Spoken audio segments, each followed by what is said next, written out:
Hi guys, Daniel from Team Creepers here, and today we have finally received our Forbidden Unlimited card list update for April.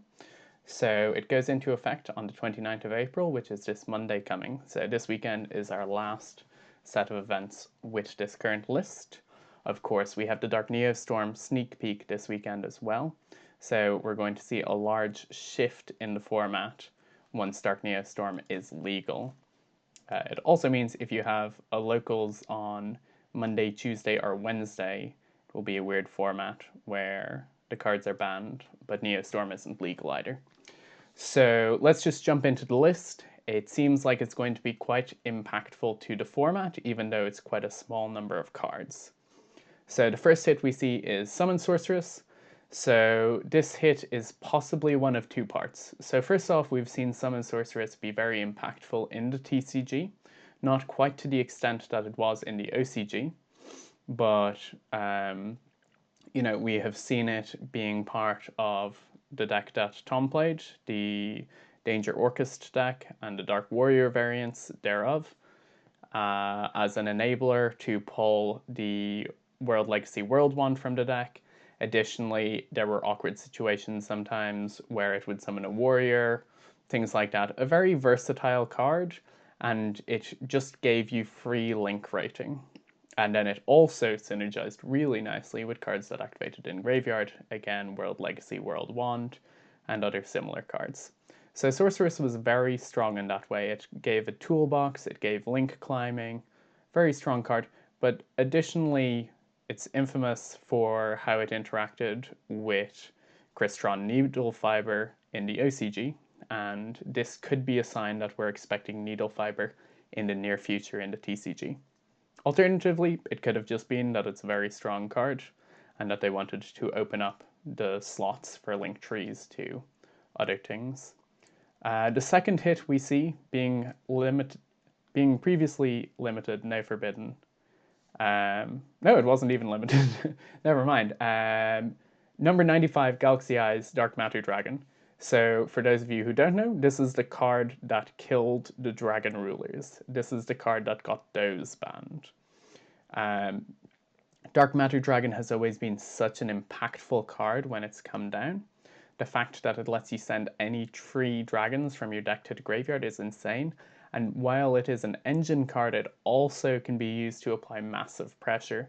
So this is a very reasonable hit. It hits the level 8 dragon decks a lot, and hopefully it presumably is going to reduce the amount of Goliaths that we see. But from my understanding, we're still going to see a Morphage Goliath being brought out by other means and being sent to the graveyard by other means, but still a very reasonable card to hit, and something that possibly could have been hit previously. Maybe we'll see Dragon Rulers come back now that he's gone, but unlikely. Following this, we have a spell card forbidden. That is the Phantom Knight's Rank of Magic launch. This, of course, was a key card in the Danger Orchest deck in order to allow it to turn Time Thief Redoer into Outer Entity Azathoth. A lot of us going into this list, we were kind of discussing, is Phantom Knight of Rusty Bardiche going to get hit? Obviously, this is being hit instead. Rusty Bardiche is still a very strong card, but this is definitely...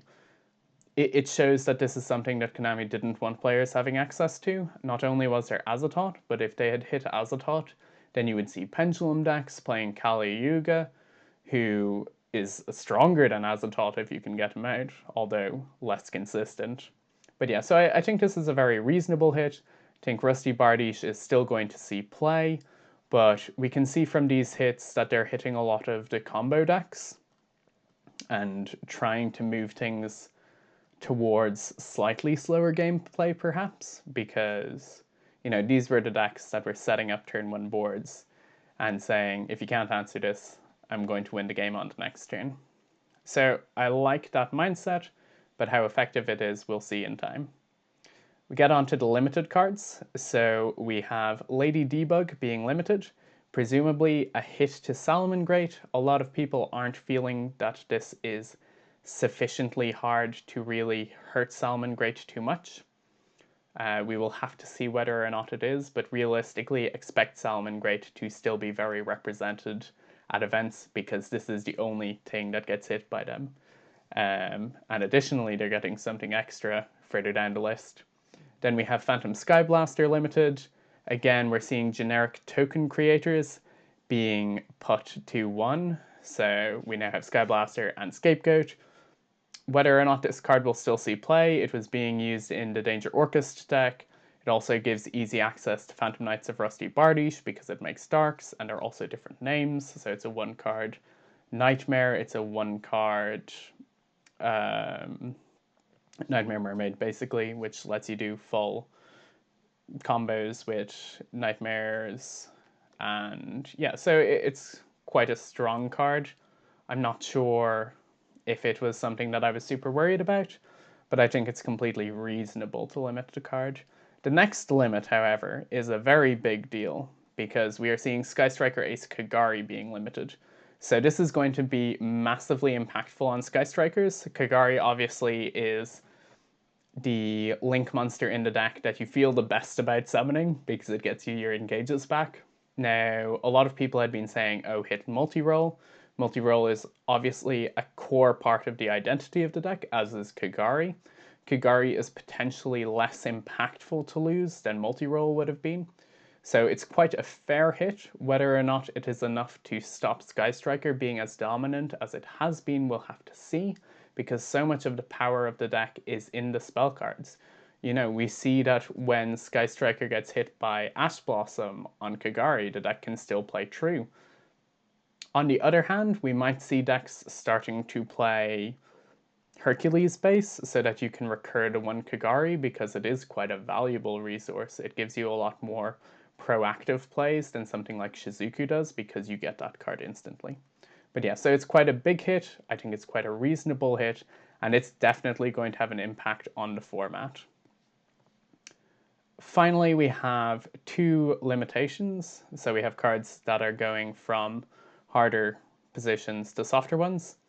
So we have Super Polymerization going from limited to semi-limited. This is something that Salamangreat potentially will be playing. We've seen Fusion of Fire being very impactful, and Super Polymerization, with the exception that it's not searchable, is a much stronger card. The fact that you can't respond to it means that it gets around things like Eagle Boosters. It means it gets around the Salamangreat counter trap. So it's a very impactful card. I am not a fan of the design of this card. I think it creates very frustrating play patterns. I will probably play some deck with El Shaddai Construct just so I can use the card, but at the same time, it's something that you should certainly be watching out for. The fact that it's now at 2 means that decks like Subterror are going to be getting a bit of a boost because it means that they can outboards like Thunder Dragons and they can have strong plays against decks like Salamangreat. So certainly a card to watch out for. Whether or not we see it being mained will depend on what direction the format shifts, but there's a lot of generic fusions that you can make with Super Polymerization now, which means that if you don't have much need for an extra deck, you can have pretty good coverage with it. And then finally, we have Miscellaneousaurus going from limited to unlimited. Miscellaneousaurus was a really key part of the True King Dinos deck. Obviously, Lithosagem was a more important card, and that is staying where it is, thankfully, because that card is very impactful. But Miscellaneousaurus is still very strong. The fact that it gives kind of a pseudo multi-roll effect could be quite relevant, and we see that Oviraptor is still a very strong card, and Ultimate Conductor Tyranno is still a very strong card. So there's a lot of good stuff around Dinos. I don't know whether or not this means that we will see Dinos being an engine put into decks, but it's definitely a very interesting card to see suddenly go from limited to unlimited. But yeah, so those are the cards that have been changed on the list. It's quite a small list. Overall, it should shake up the format reasonably. We'll have to see how much the hits actually hit the decks, because a lot of people think they are reasonably soft. Obviously, the Phantom Knights rank of magic hit is going to make a big difference to the Orchest deck, but that deck can still establish very strong boards, and it can also establish very strong going second boards, so we'll have to see if it's sufficient to reduce the popularity of it. It wasn't even really a meta deck, it was kind of tier 1.5 in terms of popularity. But yeah, so that's the list. That's my general thoughts. Please do let us know in the comments what you think. Do you think that this list has enabled certain decks to be a lot better? Do you think it sufficiently hits the decks like Sky Striker and Orcust and Thunder Dragon? Or do you think that they should have done more? Or should they have done less? I don't know. But I'm quite happy to discuss them with you guys in the comments. And the great thing with this list is it means that we now know what the format for the Nationals and most likely for the Continental Championships will be, which means that in the coming weeks we will start producing content talking about the decks of the format, what you can expect at your events. So if there's anything you want to see in regards to that, also just let us know and we will try our best to get it for you guys. Thanks for watching and we will talk to you soon.